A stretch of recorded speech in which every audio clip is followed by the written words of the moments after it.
Segundo Crônicas, trouxe. Segundo Crônicas.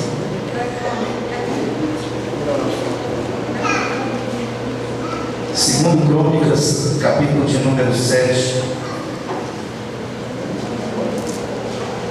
Segundo livro de Crônicas,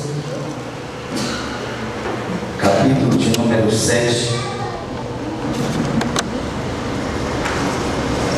Uma leitura já bastante conhecida da igreja, mas todas as vezes que lemos a Bíblia e abrimos o nosso coração, Deus nos revela a sua palavra, a sua verdade, para a nossa edificação, o nosso elevo espiritual. Quem encontrou no segundo Crônicas, capítulo de número 7, versículo de número 12. Amém?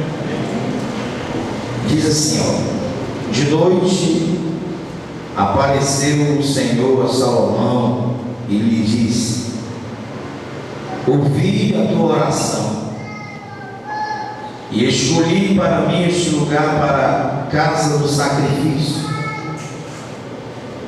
Aí Deus diz algo no versículo 13 que a gente precisa analisar. Versículo 13: se eu cerrar os céus de modo que não haja chuva, ou se eu ordenar aos gafanhotos que consumam a terra, ou se enviar a peste entre o meu povo, se o meu povo, que se chama pelo meu nome, se humilhar e orar e me buscar e se converter dos seus maus caminhos, então eu ouvirei dos céus, perdoarei os seus pecados e sararei a sua terra.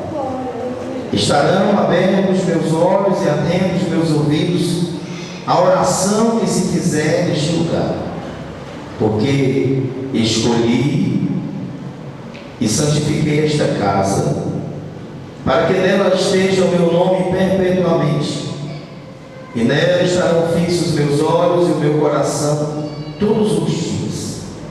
Versículo 17: quanto a ti, se andares diante de mim, como andou Davi teu pai, e fizeres tudo o que te ordenei, e guardares os meus estatutos e os meus juízos, também confirmarei o trono do teu reino, segundo a aliança que fiz com Davi teu pai, dizendo: não te faltará sucessor que domine em Israel.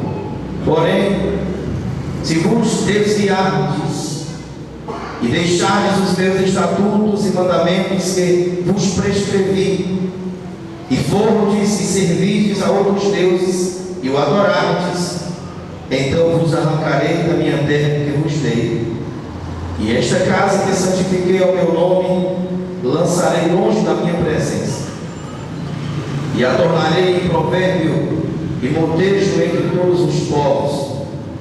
Desta casa agora tão exaltada, todo aquele que passar por ela pastará e dirá: por que procedeu o Senhor assim com esta terra e com esta casa?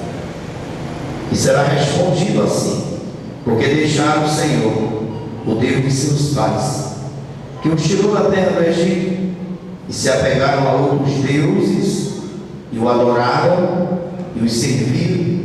Por isso trouxe sobre eles todo este mal. Amém?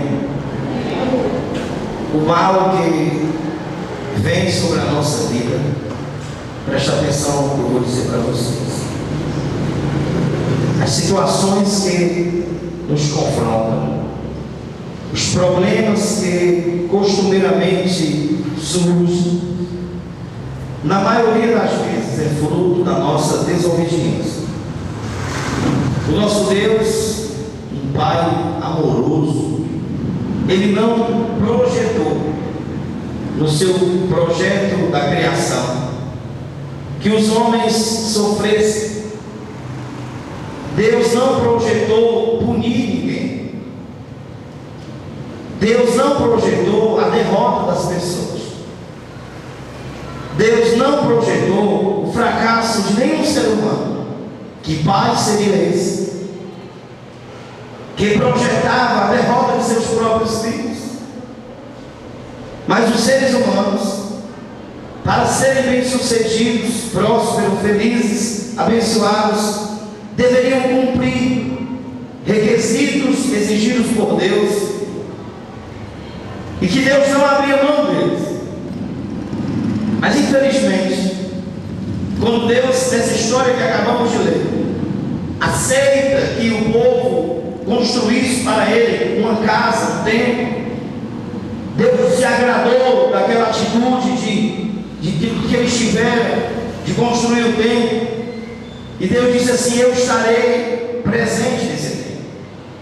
Esse templo será o lugar onde vocês irão costumeiramente lá para me adorar, e eu vou estar com os meus olhos sempre atentos a esse templo, e os meus ouvidos também inclinados para ouvir o clamor de vocês. Deus aceitou que os homens construíssem um templo para que ali o nome dele fosse exaltado, mas Deus também estabeleceu que estes homens deveriam servi-lo de forma diferente. Deus estabeleceu regras e princípios e exigiu que essas regras e princípios fossem cumpridos. O templo não poderia ser um lugar qualquer, tinha que ser um lugar de adoração, de reverência, um local onde eles saberiam que Deus estaria ali para os ouvir. E Deus aceita que eles construam o templo, mas Deus estabelece: olha, nesse templo tem que ter reverência, nesse templo vocês não podem chegar de qualquer maneira, esse templo é um lugar santo, separado, porque eu estarei ali todos os dias. Mas Deus também diz: olha, se vocês obedecerem a minha voz, atenderem aos meus preceitos, eu vou estar para sempre com vocês. Este templo será sempre um lugar de adoração. Mas se vocês no meio da caminhada se desviarem, deixarem de me adorar, seguirem outros deuses, esse templo que hoje eu recebo, eu vou permitir que ele seja destruído. Eu vou permitir que as pessoas que passam diante dele hoje e ficam admiradas pela sua beleza, posteriormente vão passar e vão dizer: o que foi isso que aconteceu? Este lugar é tão bonito, esta terra é tão próspera, por que será que Deus permitiu isso? E Deus, no versículo de número que nós lemos, diz, versículo 22, olha aí na tua Bíblia: e será respondido. Vamos ler o 21. Desta casa agora tão exaltada, todo aquele que passar por ela pasmará e dirá: por que procedeu o Senhor assim com esta terra e com esta casa? E assim será respondido: porque deixaram o Senhor, o Deus de seus pais, que os tirou do Egito, e se apegaram a outros deuses, e o adoraram, e os serviram. Por isso trouxe sobre eles todo este mal. O que é que nós aprendemos com isso? Que muitas das vezes a situação que nós estamos vivendo hoje é fruto da desobediência. Vivemos em um mundo dos desobedientes, a sociedade dos valores invertidos. O que é aplaudido nesta sociedade senão os erros? O que é hoje cultuado, reverenciado, senão os prazeres? Que outros deuses nós estamos trocando pelo Deus verdadeiro? A Bíblia diz que Deus não aceitaria ser trocado. Deus não aceitaria que a sua glória fosse oferecida a outros deuses. E que outros deuses são esses que roubam a cena nas nossas vidas? Não é o Deus chamado prazer, dinheiro, que tem sugado das pessoas a essência, que tem tirado delas a atenção para o Deus que exige adoração. Nós vivemos num mundo secularizado neutraliza a fé. As pessoas hoje são incrédulas. Elas não acreditam em milagres. Elas não acreditam que Deus está presente em uma reunião como esta. A Bíblia diz que onde estiver 2 ou 3 reunidos no nome de Jesus, Ele está presente. Vou dizer de novo para ver se vocês entendem. A Bíblia diz, quem crê na Bíblia aqui? Que onde estiver 2 ou 3 reunidos no nome de Jesus, Ele está presente.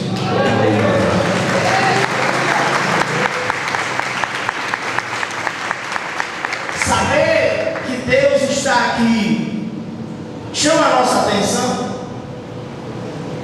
nos faz estar com o coração quebrantado. Infelizmente nós aparentamos ser adoradores, mas nós não somos. E sabe qual é a grande virtude de Deus? É que Deus nos conhece. Deus sabe que o nosso coração às vezes está distante. A gente está aqui com o corpo presente, mas o nosso coração está distante. A gente não está antenado, sintonizado com Ele. A gente oferece um culto de lábios, de boca, para satisfazer alguém, para cumprir um rito religioso que a gente se acostumou a fazer dia de domingo, mas a gente não expressa a verdade da nossa adoração.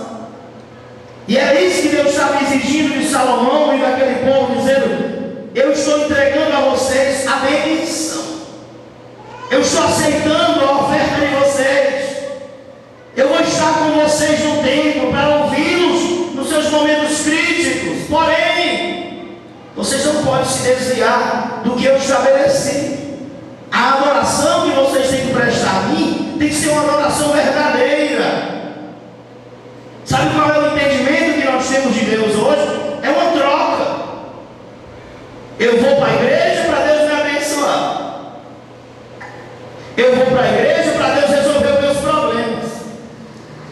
Dificilmente alguém diz: eu vou para a igreja adorar a Deus, servir a Deus, cultuar a Deus, agradecer a Deus. A gente vem para a igreja apenas para tirar a consciência, o peso. Infelizmente nós estamos vivendo um momento crítico na nossa nação, no nosso país e no mundo. A espiritualidade das pessoas está definhando. A Europa se acabou, religiosamente falando.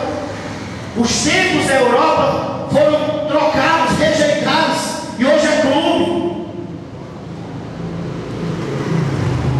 para adoração do corpo, dos ídolos humanos. Os Estados Unidos também sofrem uma decadência religiosa, um esfriamento. As pessoas perderam o temor, o respeito, a reverência. Eles vão de qualquer maneira, vão por ir. Infelizmente, esse espírito do capitalismo está chegando na nossa nação. E este país surgiu há 100 anos como uma revolução no mundo. Hoje também definha, porque perdeu a espiritualidade, porque tudo ficou banalizado e normal, e a adoração a Deus verdadeiro não é mais exigida, não é mais cobrada, e a gente se tornou insensível. Estão me ouvindo? Tanto faz vir como não. A gente escuta mensagens da palavra, lê a Bíblia como se estivesse lendo um jornal. Não mexe, não chama a nossa atenção, não nos faz refletir. Por quê? Deus enfraqueceu-se? Não, é os seres humanos que se inclinam mais ao erro do que ao acerto. E Deus não é um tirano e nem um ditador. Deus coloca diante dos homens o caminho da verdade e da mentira, da bênção e da maldição. E Deus fala conosco através das circunstâncias. A gente não se acorda, não vê, não faz uma leitura, não analisa, não faz uma reflexão. Por isso, espiritualmente falando, nós estamos em decadência. A nossa busca é pelo material. Ou não? Estou mentindo?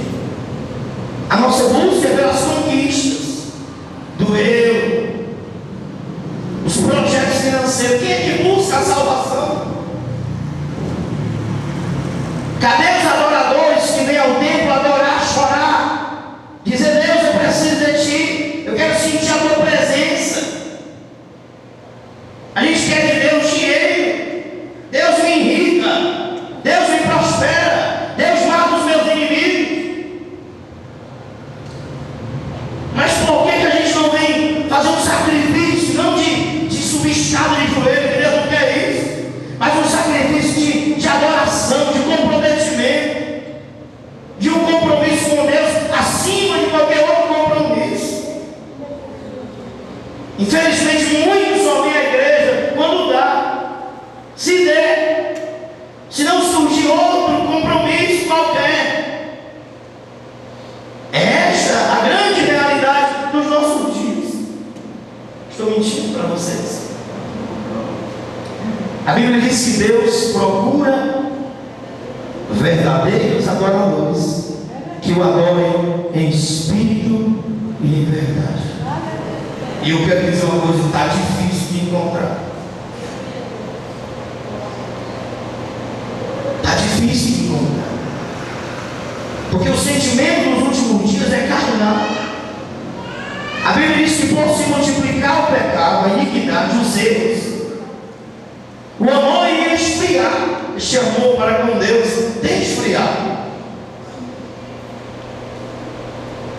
Hoje o amor é outro. O amor está no secular, nas coisas materiais. E as coisas materiais são passageiras. E tudo que você conquista com o seu esforço é para alguém usufruir depois. A Bíblia diz que nu nós viemos e não levaremos nada, tendo o que comer e o que se vestir, estejam contentes. Falar isso para os que querem brincar é um absurdo. Falar para quem sonha nessa terra, dizer que tendo o que comer e o que se vestir, esteja contente, é um absurdo. Pastor, o senhor é contra quem quer ser rico? Não. A Bíblia é contra quem esquece de Deus. É porque a gente não consegue ter um equilíbrio para ter Deus como primazia. As pessoas colocam as suas paixões em primeiro lugar. Eu estou mentindo para vocês? O que é que mexe com a gente? É um sentimento por Deus? Ou o sentimento que a gente sente por uma outra pessoa? Ou um sentimento que a gente tem por um objeto? O que é que tira o teu sono? É a ausência de Deus? Ou a ausência de algo que tu pode ver, pegar, sentir? Aonde está o teu coração? Que planos você tem feito na sua relação para com Deus? Aí Deus diz para Salomão: Salomão, devido ao comportamento arbitrário do povo, eu vou cerrar o céu. Olha aí o versículo 13, acompanha na Bíblia aí. Segundo Crônicas, capítulo 7, versículo de número 12. Vamos ler de novo a leitura que a gente fez. De noite apareceu o Senhor ao rei Salomão e lhe disse: ouvi a tua oração e escolhi para mim este lugar para a casa do sacrifício. Agora eu tenho algo para te dizer, Salomão, que tu precisa esclarecer ao povo. Se eu cerrar os céus, de modo que não haja chuva, ou se eu ordenar aos gafanhotos que consumam a terra, ou se eu enviar uma peste, doença para o meio do meu povo, por que Deus faria isso? Fruto de quê? Da desobediência. Por que Deus permite que o céu às vezes fique blindado? Porque é do céu que vem a provisão, a água para o sustento dos homens. Por que o céu fica blindado para a vida de muitas pessoas? Por que muitas pessoas trabalham tanto e nunca prosperam? Por que elas não se realizar sentimentalmente? Por que elas trocam de parceiro, de parceira, e mesmo assim estão vazias? Vivem aquele momento de êxtase, de paixão, mas depois se encontram novamente em um buraco. Porque o próprio Deus fecha o céu. Significa dizer o quê? Que Deus retém a bênção. E esta bênção é sinônimo de paz no relacionamento, paz dentro de casa, alegria em estar no convívio familiar, que muitas pessoas perderam. Por quê? Porque Deus cerrou o céu sobre elas, enviou os gafanhotos para consumir o fruto do nosso esforço. A Bíblia diz que muitos iam trabalhar muito, mas iam colher pouco. Não teriam produtividade, fartura, prosperidade. Não seriam felizes nas suas conquistas. Tudo fruto de se esquecerem de Deus. Trabalhariam muito, dormiriam tarde, acordariam cedo, comiam pão de dores.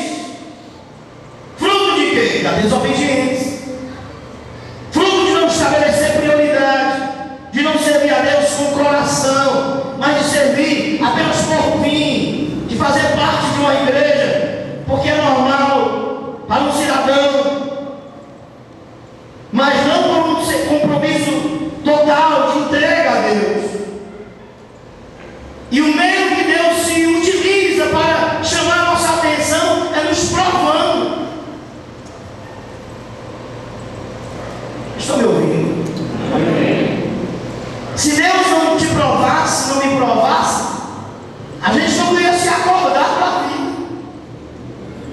Aí Deus disse para Salomão: Salomão, se eu cerrar os céus, preste atenção, olha o versículo de número 13, ó. Se eu cerrar os céus, de modo que não haja chuva, e aí, irmãos, o que vai acontecer com os seres humanos prepotentes, soberbos, arrogantes, exaltados? Se Deus resolver fechar o céu, se não tivesse chovido esses últimos dias nesta cidade, como estaria a nossa situação? O que é que Deus quer falar com isso? Que Ele é o provedor, que é dele que vem o sustento, a força, a saúde para o teu corpo trabalhar, que é Ele que envia o cliente, que abre a porta. Mas os homens não se apercebem, acham que é eles. O que somos nós diante de Deus? Se parar de bater o teu coração nesse instante, o que é você? No máximo 2 dias se suporta. Depois você vai feder demais. E mesmo quem te ama vai ter que te enterrar. Fala de Deus.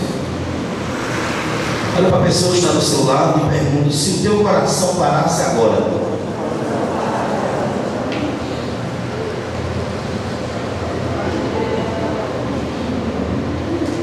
meu Deus. E aí? Cadê a prepotência? Cadê a altivez? Sabe por que Deus disse isso? Porque Deus sabia que os homens, quando estivessem abençoados, iam se desviar. Por isso que Deus disse: Salomão, se ele cerrar o céu, de modo que não haja chuva, se não houver chuva, não há vida, não há prosperidade. Aí Deus diz mais, ó: se eu ordenar os gafanhotos que consumam a terra. Ei, deixa eu te dizer uma coisa para ti. Será que os gafanhotos não estão consumindo a terra? Fruto do teu trabalho? Não estão consumindo a tua alegria, o teu momento de paz? Será que não tem alguma coisa roubando de ti o prazer de viver? Ou a verdadeira felicidade? Os homens hoje precisam de algo para satisfazer. Por isso eles vão para a droga, a bebida, antiga para o cigarro. Eu estava analisando sobre o cigarro, que é um sentimento de alguém perturbado, que precisa de algo para se acalmar. Isso é a ausência de Deus. E tudo que eu procuro, que não for com Deus como primazia, vai me trazer prejuízo. Um relacionamento fora do casamento surge por quê? Porque as pessoas não estão satisfeitas. Aí elas procuram alguém para lhe satisfazer. Mas a verdade é que está faltando uma comunhão maior com Deus. Vocês estão me ouvindo? Não estou querendo que vocês concordem comigo. Quero apenas que vocês me escutem. Porque nem sempre os homens vão concordar com o que Deus fala. Olha aí o restante do versículo. Ou se eu enviar a peste entre o meu povo. Essa peste aqui fala de doenças físicas que neutralizam os sonhos. Quantas pessoas que sonharam, que projetaram, foram neutralizadas, impedidas por uma doença? Sim ou não? Quantas pessoas não têm o prazer de vestir as suas belas roupas, de andar no seu carro, porque estão enfermas, debilitadas? E o mais interessante que a gente precisa analisar aqui é que o próprio Deus diz: se eu cerrar o céu, se eu enviar gafanhotos, se eu enviar peste, próprio Deus. Será que Deus é injusto? Não, injusto sou eu. Diga para a pessoa que está do seu lado: se tem alguém culpado na história, é você. Pode dizer. E tem mais: os hipócritas do nosso século se acham bonzinhos. Ah, não rouba, não mata.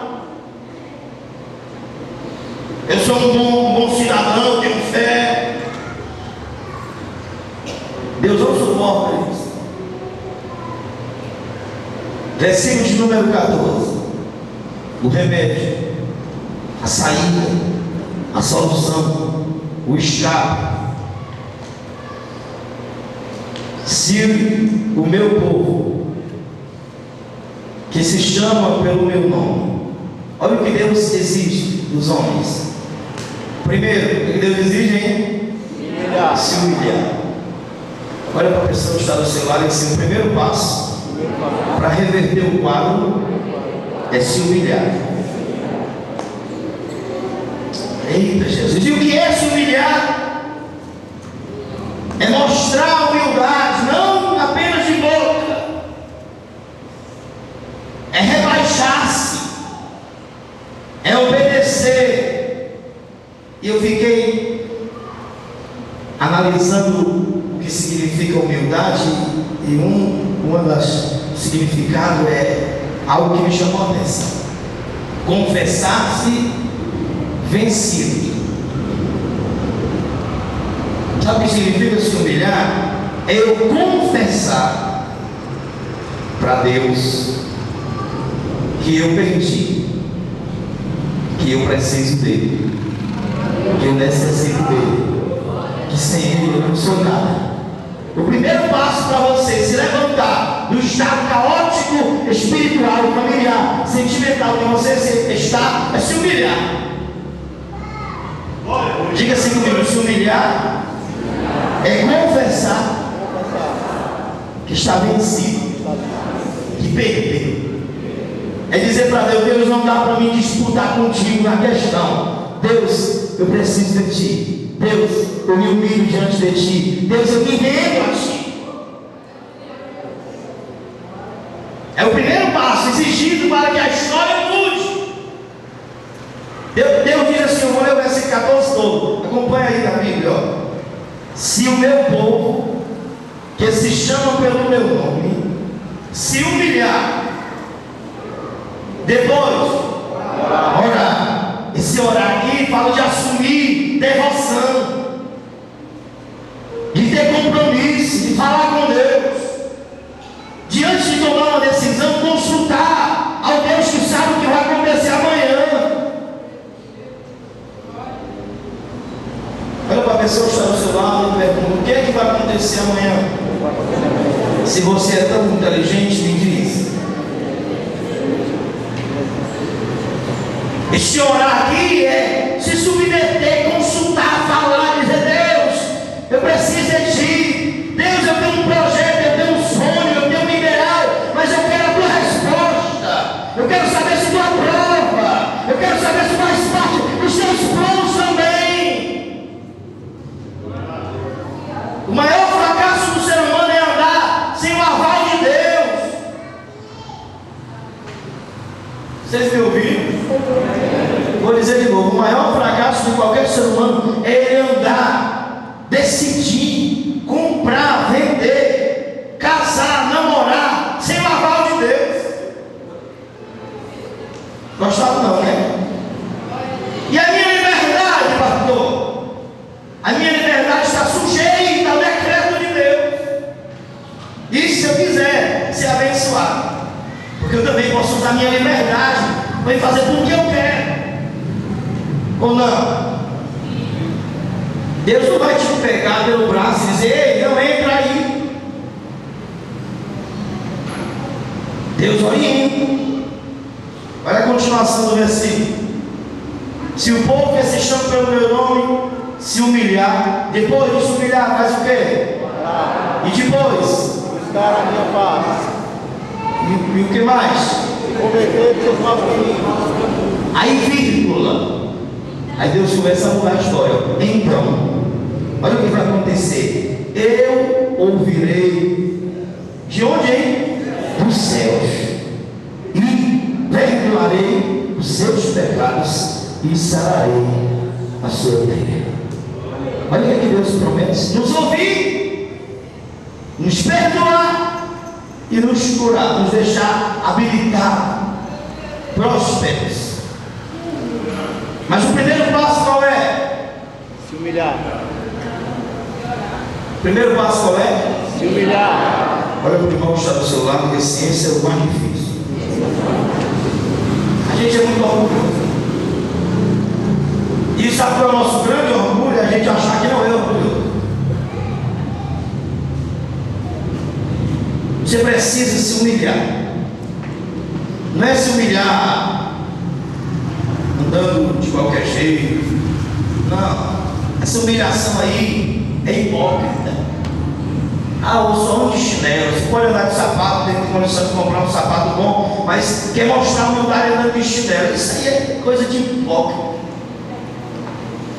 Essa humildade que Deus fala aqui é do coração. Olha para mim. É uma humildade de sentimento, de vontade, de ambição. Desse segundo passo que Deus não abre mão. Qual é, hein? Orar. Sabe o que é orar? É suplicar. É proferir um discurso a Deus.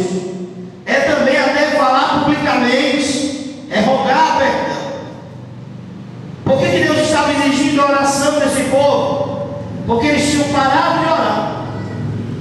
Pararam de reconhecer a soberania de Deus.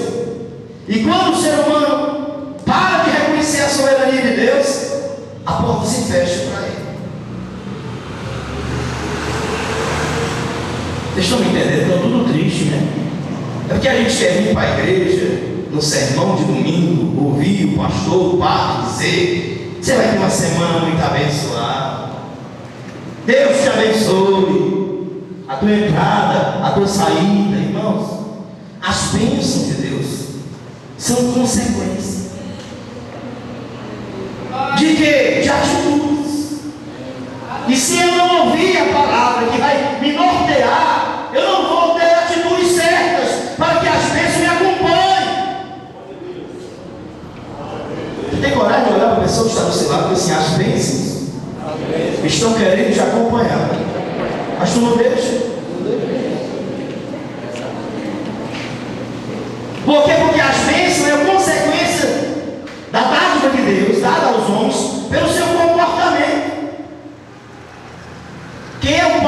prazer de fazer tudo que o filho quer, se esse filho for desobediente. Tem algum pai aqui doido assim?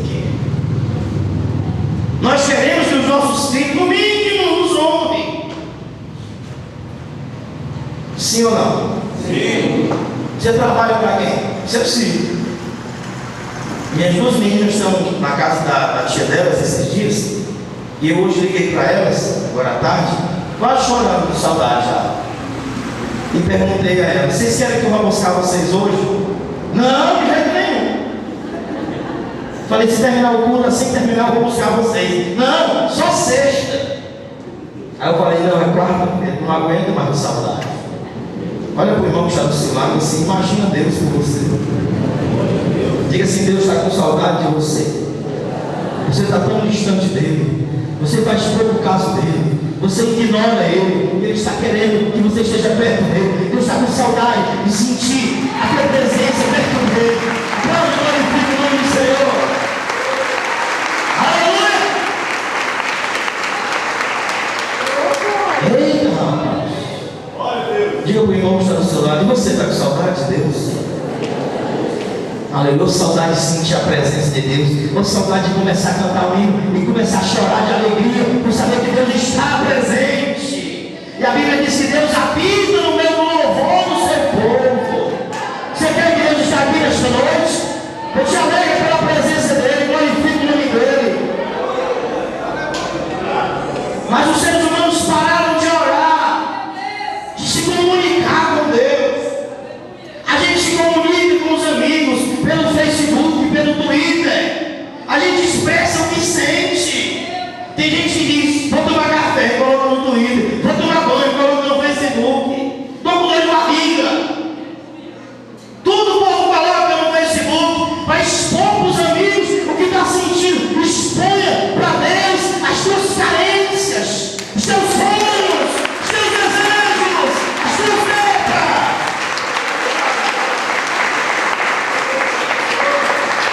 Sabe como é que se fala com Deus? Jesus ensinou dizendo: entra no teu quarto, fecha a tua porta, fala em secreto com Deus, porque Ele vai te recompensar publicamente. Olha para o irmão que está no celular e assim: quando alguém tem intimidade com Deus, ninguém entende porque ele prospera, ninguém entende porque ele é feliz, ninguém entende porque a cena funciona na vida dele, é porque ele tem um particular com Deus. E sabe o que está faltando nos nossos dias? Um particular com Deus. Amém? Amém. Terceiro, o que é que Deus exige? Para que Ele cure os homens, perdoe, prospere, se realize nas nossas realizações. O desejo de todo pai é ver o seu filho prosperar, sim ou não? Sim. Quem tem filhos aqui, por gentileza, levante a mão. Você deseja o melhor para eles? Sim. A gente investe nele. Sim ou não? Sim. Prefere comprar roupa para eles do que para a gente. Como é? A gente come feijão, mas dá o iogurte da mãe para o menino comer. Sim ou não? Sim. Fruto de quê? Um sentimento que sentimos. Perdoe. Esmola para você, irmão. Sentimos um amor que não se consegue descrever. E nós que somos maus, imagina o que Deus sente por nós. Olha para o irmão que está no celular, que assim, você não tem ideia dos planos que Deus fez para a sua vida quando Ele te criou. Pastor, não estou vendo nada acontecer porque você não parou para falar: pai, o que é que eu devo fazer, pai? Pai, eu estou apaixonado por essa mulher, estou amando ela, mas tu quer que eu case com ela? Eu não tenho outra para mim. Vamos Deus. Porque às vezes o que Deus planejou é outra coisa. E quando nós vamos contra o que Deus planejou, irmão, é pior ainda. Ninguém gosta, né, de ouvir isso. Olha para o irmão que está do seu lado e diz assim: não sei por que não está apanhando. A culpa não é minha, não, diz ali. E tem gente que diz: eu não sei por que eu estou passando por esse sofrimento, eu não mereço. Bonzinho, né? Terceiro, qual é, hein? Se o povo que se chama pelo nome buscar, sabe o que significa buscar? Procurar, examinar, investigar, diligenciar, recorrer. Isso tudo em relação à presença de Deus. Deus estava exigindo para que às vezes viesse que o povo o buscasse, o investigasse, o procurasse até encontrar. Como se busca as conquistas materiais. Como nos acordamos cedo para ter o dinheiro de pagar os compromissos, de pagar a luz, a água. A gente não se esforça, não busca. Ou não? Pelo menos tem que buscar. E por Deus, qual é a nossa busca? É um compromisso, estar junto uma vez por semana, de ir por ir. E o conselho de Deus é: ó, se vocês vêm buscar, vocês vão ser atendidos. O quarto, para encerrar. Qual é o quarto, hein? Se o povo que se chama pelo meu nome se converter. Se converter de quê? Dos seus maus caminhos. E o que é se converter? É transformar-se. É ser uma nova criatura. Se converter também é mudar, assumir um novo estilo. Se converter também é transformar uma coisa em outra. É substituir um comportamento por outro. É mudar de direção. Deus não abre mão dessas quatro atitudes. Ó, qual é a primeira? Vai, não sai. Qual é a primeira? A segunda? A terceira? A quarta? Deus não abre mão disso.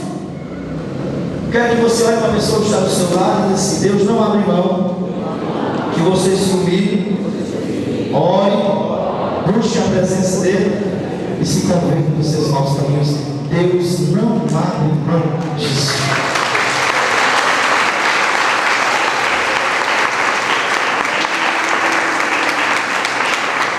Vir a um culto ouvir isso é a coisa mais chata que existe. É porque nós hoje vivemos o evangelho da conveniência. A gente quer ir para o culto, o pastor dizer: tu está abençoado, botar a mão na cabeça e está abençoado. É muito fácil. Bem, mas eu tenho que me humilhar, descer no meu pedestal, abrir mão do meu orgulho, das minhas vaidades. Se humilhar é literalmente descer, é ter coragem de perdoar quem te ofendeu.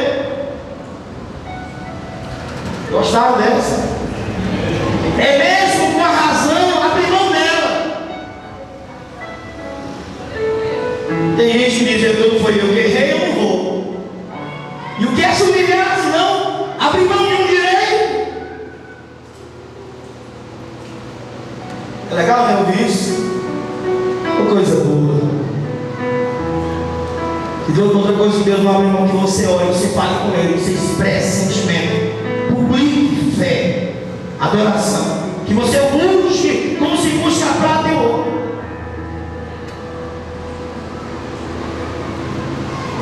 Alguém aqui de você já se apaixonou por alguém? Não diga não, comprometedor,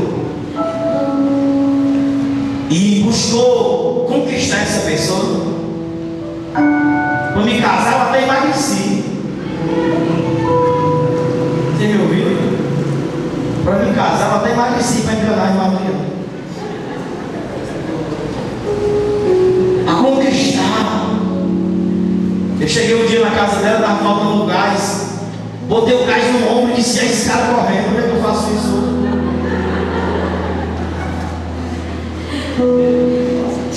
Amém? Diga assim: era um esforço para conquistar. Olha o irmão que está do seu lado e pergunta: que esforço você está fazendo para conquistar a presença de Deus na tua vida? Para manter a presença de Deus na tua vida? Para ser cheio de Deus? Para ser uma pessoa que tem intimidade com Deus? As mulheres usam penteado para conquistar o homem. Liga para eles 24 horas dizendo: eu te amo, nem amo. Manda mensagem, torpedo, publica no Facebook: você é a paixão da minha vida. Investindo tempo para conquistar alguém. Mas nós não estamos aí para conquistar a presença do Criador nas nossas vidas, do Deus Supremo. E a presença dele é sinônimo de paz em meio às guerras, é sinônimo de alegria em meio às tristezas, é sinônimo de fé no tempo de incredulidade. A presença de Deus é tudo que você precisa para ser feliz. Aleluia! A contrapartida de Deus, as nossas atitudes, sabe qual é? Eu vou ouvir vocês. Quem quer ser ouvido por Deus? Sabe o que significa ouvir? Deus está dizendo: eu vou prestar atenção ao que você está falando. A pior coisa do mundo é a gente falar com alguém que não está prestando atenção. É bom falar com alguém que está olhando para o outro lado, né? Deus está dizendo: olha, se vocês fizerem as 4 atitudes que eu exijo de vocês, eu vou prestar atenção ao que vocês estão falando. Significa, sabe o quê? Que Deus até realiza o que a gente pede. Meu Deus, Deus quer prestar atenção no que você fala. Amém? Deus quer prestar atenção aos teus pedidos. A oração que tu fizer pela tua família, dizendo: Senhor, salva meus familiares. Deus está dizendo: se vocês fizerem a parte de vocês, eu vou ouvir vocês. Quem quer ser ouvido por Deus aí? Levante a mão para o céu e diga assim: Deus, eu preciso que tu me escutes. Diga assim: Deus, ouve-me. Deus, inclina os teus ouvidos à minha pessoa, à minha vida, à minha questão, à minha família, à minha saúde. Oh Deus, eu preciso que tu me escute um pouquinho. Oh, aleluia. A contrapartida de Deus é que Ele vai nos ouvir, vai levar em conta o que falamos, vai nos escutar e vai atender o nosso clamor. Quem crê nisso, glorifica o nome dele nesta noite.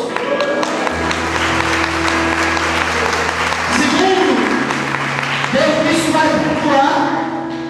Vocês estão acompanhando eu com esse caroço? Eu vou ouvir, vou perdoar. Sabe o que significa o perdão? Conceder absolvição, desculpar. É bom ser desculpado, é? A gente comete uma infração e recebe a desculpa, perdão. Deus estava dizendo que o perdoar é dizer: eu vou isentar vocês da dívida de vocês. Imagina você dever uma coisa que você não pode pagar, e o seu nome está no SPC, no Serasa, e você não vê meio, e você precisa do seu nome limpo para poder adquirir algo, e você não pode